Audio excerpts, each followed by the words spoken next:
दिल्ली सरकार पर आरटीआई का जवाब नहीं देने के आरोप लगे हैं और इस पर बीजेपी सांसद रमेश बिधूड़ी ने केजरीवाल सरकार को घेरना शुरू कर दिया है। रमेश बिधूड़ी के मुताबिक उन्होंने खुद कई आरटीआई लगा रखी है, लेकिन सरकार ने जवाब देना जरूरी नहीं समझा। उन्होंने पूछा कि आखिर दिल्ली के किस स्कूल में आईएएस, आईपीएस और जज के बच्चे पढ़ रहे हैं।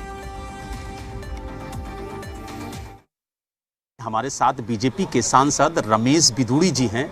रमेश जी, इन आरोपों पर बीजेपी का क्या कहना?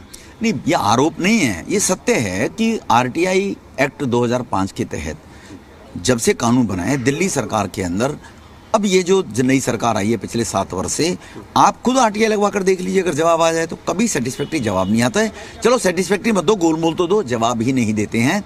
हमने आरटीआई में एजुकेशन डिपार्टमेंट से मांगा था कि कितने बच्चे एनरोल होते हैं, कितने जजों के आईपीएस के बच्चे पढ़ रहे हैं बताओ, क्योंकि केजरीवाल साहब ने कहा हमारे स्कूलों में जज के बच्चे और मजदूर के एक स्कूल बेंच पर पढ़ते हैं। एक जोन नंबर 12 में कोई बच्चा नहीं पढ़ता है। दिल्ली में 27 जोन है एजुकेशन के, आज तक नहीं दिए, 1-1.5 महीने से ज़्यादा हो गया है। इसी प्रकार से जल बोर्ड में है। तो केजरीवाल साहब को जानते हैं, वो मालूम है कि वो आरटीआई लगाकर केजरीवाल साहब खुद ब्लैकमेलिंग किया करते थे लोगों को जी। तो वो एक एनजीओ चलाकर वो सारी चीज़ों को जानते हैं, लखूनों को जी।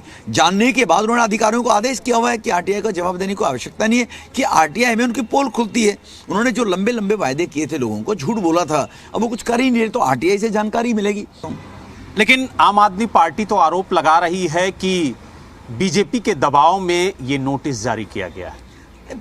प्रूफ है, साक्षात मेरे साथ एग्जाम, मैं प्रूफ दे रहा हूं ना।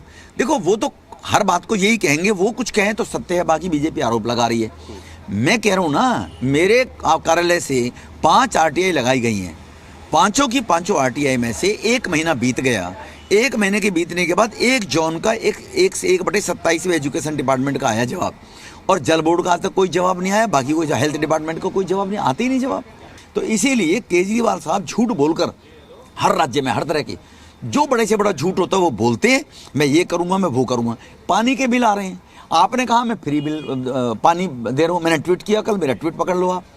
उसने केजरीवाल साहब ने कहा था कि हम बिजली तुम्हें फ्री देंगे। अब लोगों के घर चिट्ठी आ गई है कि जिसको अपनी फोटो लगाकर जिसको फ्री बिजली चाहिए वो लिख कर दे दे। पहले तो कहा सबको फ्री देंगे 300 यूनिट, किसी ने गुजरात में क्या क्या है, तो दिल्ली के लोगों को 300 यूनिट बिजली फ्री क्यों नहीं मिल रही है, उनको 200 क्यों मिल रही है?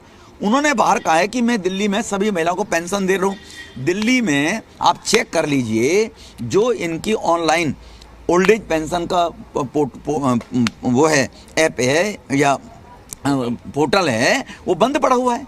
आप अप्लाई नहीं कर सकते ओल्ड एज पेंशन के लिए। गरीब आदमी धक्के खाते हैं, बुजुर्ग आदमी। दिल्ली से वीडियो जर्नलिस्ट राहुल के साथ बलराम पांडे, जी मीडिया।